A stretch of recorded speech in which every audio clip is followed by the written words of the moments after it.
Je me suis dit, bon, je vais attraper le Covid et il faut que j'essaye de trouver une solution, mais je n'ai pas pu, donc j'ai sombré.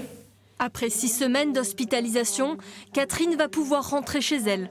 Cette retraitée de 61 ans était déjà suivie pour dépression avant le confinement, mais la peur du virus et l'isolement ont provoqué une rechute. On a l'aspect médical, mais médical au sens, voilà, la pandémie, le risque d'infection. On a à côté de ça l'aspect économique, on essaie de trouver un équilibre entre les deux. Et puis finalement, le grand oublié de tout ça, c'est l'aspect psychique et l'impact psychique extrêmement fort et qui, je pense, est fortement sous-évalué. Je vous raccompagne. Et les dernières études révèlent des chiffres inquiétants. Selon Santé publique France, pendant les 2 périodes de confinement, les personnes déclarant un état dépressif ont carrément doublé. Le mois dernier, une étude de l'IFOP abordait quant à elle la question du suicide. 1 Français sur 5 l'aurait envisagé sérieusement en 2020.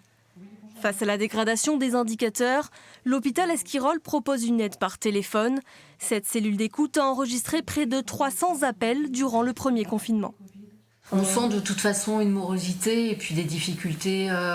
Voilà, ce qui est le propre de la cellule, c'est qu'on a touché des personnes qui n'avaient pas du tout d'antécédents psychiatriques et qui appelaient, souvent dans des états de détresse importants. Donc une population qui n'était pas connue jusque-là, et ça, c'est quand même un fait nouveau. Public particulièrement sensible, les personnes âgées, isolées ou en EHPAD, peu à l'aise avec les nouvelles communications numériques. Cette psychiatre est spécialisée dans la prise en charge des seniors.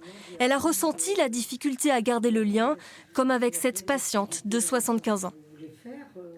Ça fait 2 mois qu'on ne s'était pas vus. Oui. Comment vous vous sentez au niveau du moral? Écoutez, je me sens bien. Je pense que le traitement qu'ils m'ont donné, ça fait son effet. Oui. La rechute que j'ai faite y est pour beaucoup du confinement. Vous voyez, ça a été long et ça a été dur, oui, pour moi. Je me suis beaucoup ennuyée. Ça a été compliqué parce que on n'intervenait plus. Il y avait toujours une continuité des soins, mais essentiellement par téléphone. On faisait les consultations téléphoniques. Donc c'est compliqué pour des personnes qui sont isolées socialement, sans étayage pour certains familial non plus. Et pour les patients qui ne sont pas là juste pour une consultation, mais pour des hospitalisations longue durée, les soignants ont la même volonté de garder le lien, malgré les nouveaux protocoles sanitaires. Beaucoup de choses ont changé. Les repas qui étaient pris en commun sont pris en individuel dans les chambres. Les patients qui pouvaient aller au niveau de la cafétéria pour un petit peu se changer les idées ne peuvent plus puisqu'elle est fermée.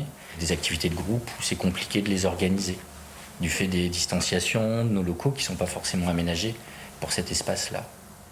À Esquirol, les soignants craignent que le début de l'année 2021 ne soit marqué par une nouvelle vague de consultations et d'admissions en soins psychiatriques.